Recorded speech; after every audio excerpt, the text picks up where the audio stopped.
la semaine prochaine dans Parlons de livres. Racontez-nous un peu l'épisode de la jeune fille qui, ça fait partie des contradictions aussi, hein, vous en parlez dans le livre. Cette jeune fille qui se fait violenter par son petit ami et vous arrivez, vous, au centre, vous apprenez par un des collègues qu'il y a une jeune fille qui va arriver parce qu'elle s'est fait violenter et qu'elle est vraiment en mauvais état, tout ça. Et vous, dans votre tête, l'Européen, oh, elle s'est fait tabasser par son machin, mais elle est dans un état. Alors c'est marrant comme vous enfin, moi, ça m'a vraiment, ça m'a. Donc, alors, dites-nous un petit peu parce que vous ne vous y attendez pas, vous la voyez arriver, cette copine qui commence à se moquer d'elle. Oui, c'était une scène vraiment étonnante. Ouais. Oui. Ouais, j'ai été pris complètement à contre-pied ce jour-là. C'est-à-dire qu'on m'a prévenu le matin que voilà, une des jeunes femmes avec laquelle j'avais déjà travaillé a eu des problèmes dans la nuit, que son compagnon l'a tapée. Et toutes les autres jeunes filles étaient déjà prévenues par la rumeur publique que voilà qu'elle était un peu défigurée. Et elle a été la dernière à arriver vers 9h30 et effectivement, elle avait une sorte de petit voile qui lui couvrait une partie du visage.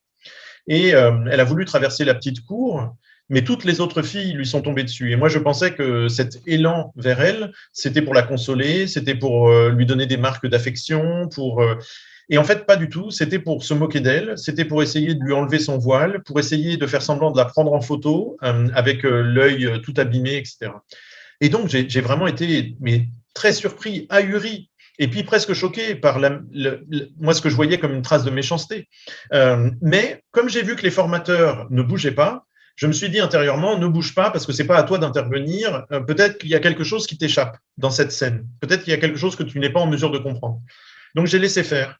Et puis quand même, ensuite dans l'après-midi, je suis retourné vers les jeunes filles et je leur ai demandé, mais pourquoi est-ce que vous l'avez accueillie comme ça, Indora? C'est dur de l'avoir accueillie comme ça. Pourquoi ne pas l'avoir consolée ou autre?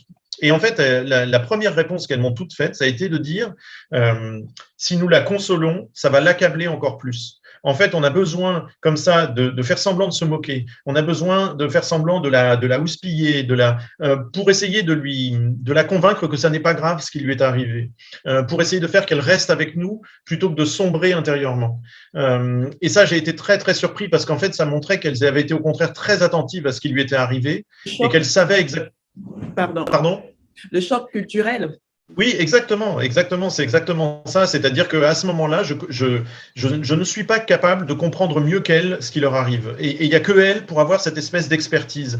Et donc, je dois mettre en veilleuse ce que je pense ou ce que je crois, parce que si ça se trouve, ma réaction n'aurait pas été la meilleure. Et effectivement, ce jour-là, elle n'aurait pas été la meilleure.